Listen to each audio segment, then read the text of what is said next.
we're going to reinforce some layout behavior, show you how to effortlessly switch between layouts, how to use Blender on 2 or more screens, preventing a common Blender layout mistake on the 3D editor, and finally learn the shortcuts for the editor types. So let's hop over to Blender. So we're in the default view here. One of the first things I would suggest you always do, in fact I've already done it, I've created myself a new layout. And just a reminder how to do that, you click on this plus button at the top of the screen, and then if you want to, you can click here and type in whatever you want. My layout 2 in this case.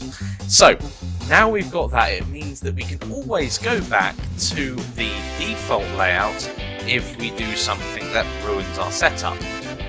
So let's go on to the shortcut keys for manipulating this layout. So if we want the 3D editor full screen, the only thing that we can see, we can hold down Control and press the up arrow, and it makes it full screen. All the other editors have disappeared, but the one at the top that masquerades as more of a file menu, that's still there.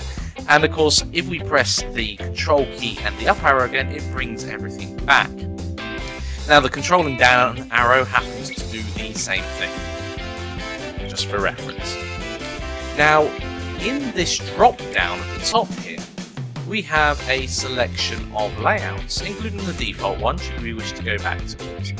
Now, the quick way of skipping through these, both forwards and backwards, is simply Control and left arrow, or Control and the right arrow. As you become more proficient with Blender, you'll be able to set up your own layouts and skip between them very quickly using that. If you've got 2 or more monitors, you will probably want to have Blender spread out amongst those monitors. And in order to do that, there are 2 ways. One is clicking on Window and doing Control Alt W, or hitting Control Alt and W.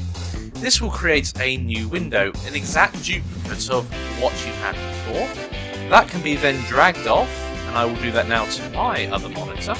And now it's on the other monitor, I can do things to it. I can move it about or whatever I need to.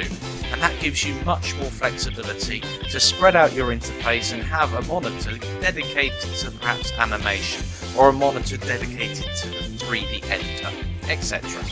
For those that have only got 1 monitor, well, we're going to have to stay with where we are.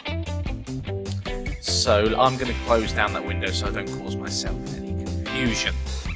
Now at the bottom of the 3D editor, there are 20 little squares. These represent layers. They're on the header bar, just here.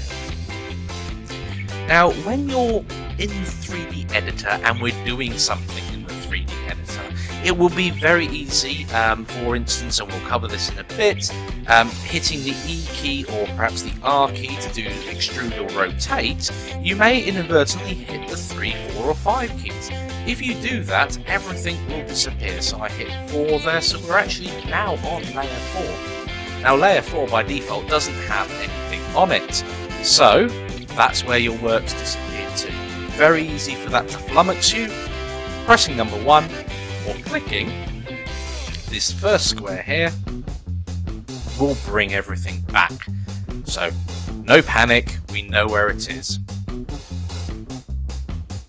So Blender crashed just a moment ago, and all we were doing was fiddling about with the layout itself, and this highlights the importance of making sure you save regularly. At the moment we're just playing with the interface, and I'm sure I'm going to mention this plenty more times. Save, save, save, save, save, as if you lose your work because the program crashes, you're going to be tearing your hair out or banging something really hard. So what we need to do now is I'm just going to quickly reiterate, click the plus, I'm going to change that to my layout as we did earlier on, and we were about to discuss the editor type itself. There is a shortcut you can use so you can change the editor type without having to always go down to this bottom section here and changing it here. So it's a couple of steps. you will need to hold down the Shift key and one of the F keys in order to change it. So if we do that now, if I hold down Shift and 1, it will change, sorry, Shift and F1, it will change to the file browser. Shift and F2 will change to the logic editor. Shift and F3 will be the node editor by the looks of things. This is the Python console under Shift and F4. Shift and F5 is the 3D view or the 3D editor. Shift and F6 is the graph editor. Shift and F7 is the properties editor. Shift and F8 is the NLA editor. Shift and F9 is the outliner. Shift and F10 is the UV image editor. Shift and F11. So there are some more keys on my Mac that I haven't unassigned. You will want to make sure you have done that. Shift and F12, well, we need to bring our thing back, so let's obviously show the desktop really slowly. And Shift and F12 should bring up the dope sheet, which it does do. See there.